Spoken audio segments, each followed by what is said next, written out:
श्री परमात्मा ने नमः। मंत्र क्या है? मंत्रों के विषय में सभी परिचित हैं। मंत्र कई प्रकार के होते हैं, जैसे वैदिक मंत्र, पुराणोक्त मंत्र, तांत्रिक मंत्र, शाबर मंत्र और नाम मंत्र भी होते हैं। इन्हीं मंत्रों से देवी देवताओं को प्रसन्न करके उनका सानिध्य प्राप्त होता है। जो साधक को प्रसन्न होकर इच्छित फल प्रदान करने में समर्थ होते हैं, मंत्र के माध्यम से ब्रह्म का साक्षात्कार होकर आत्मा एवं परमात्मा का एकत्व हो जाता है। इसी स्थिति को मोक्ष कहा जाता है। मंत्रों के द्वारा अनेक रोगों एवं व्याधियों को भी ठीक किया जाता है।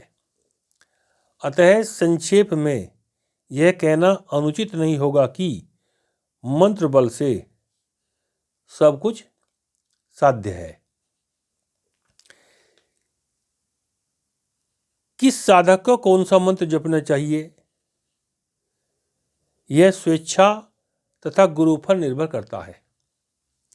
कभी कभी किसी साधक को स्वप्न में भी मंत्र प्राप्त हो जाता है।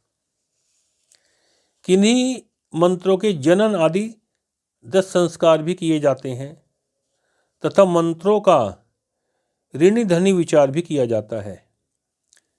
यह एक अलग विषय है। मंत्र जप 3 प्रकार से किया जाता है। पहला, उपांशु जप। उपांशु जप वह कहलाता है जिसमें थोड़ी जीभ व होठ हिलते दिखाई प्रतीत हों। उनकी ध्वनि साधक के कानों तक ही सीमित होती है। इस ध्वनि को अन्य कोई नहीं सुन सकता है। दूसरा, वाचिक जप, जिसका स्पष्ट उच्चारण होता है। इस जप को अन्य भी सुन सकते हैं। कुछ महात्मा शाबर मंत्रों का जप इसी प्रकार बताते हैं। तीसरा जप मानस जप या मानसिक जप होता है। यह तीनों प्रकार के जप में सर्वोत्तम माना गया है।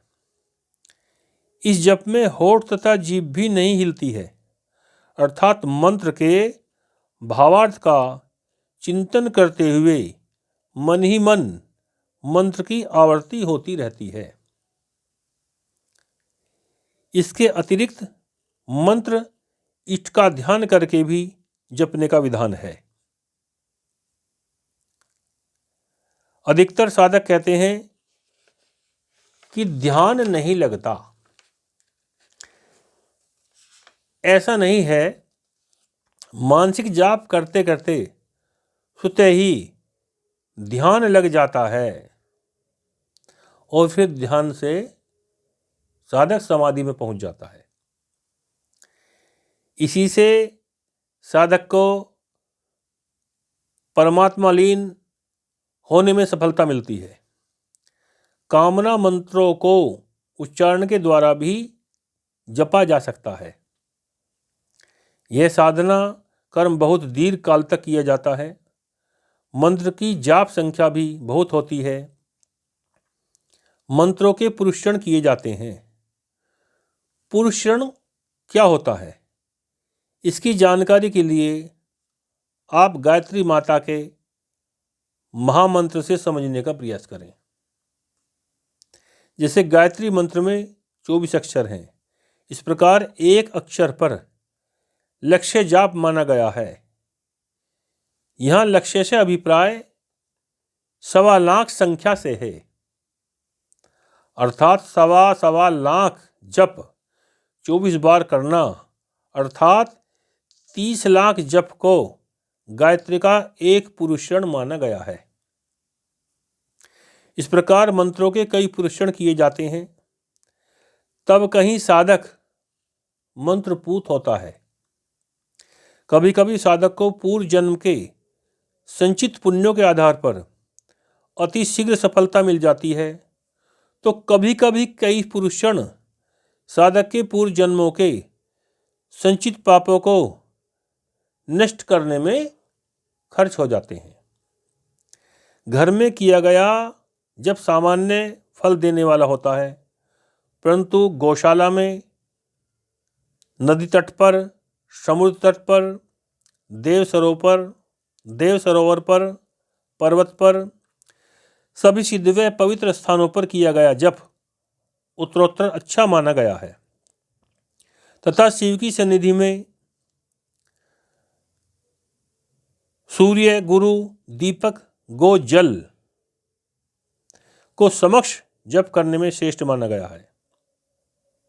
अर्थात भगवान शिव की सन्निधि में, शिव के मंदिर में बैठकर जप करना, भगवान सूर्य के सामने, गुरु के सामने, दीपक के सामने, गौ माता के सामने और जल को साक्षी मानकर किया गया जप भी सफल होता है।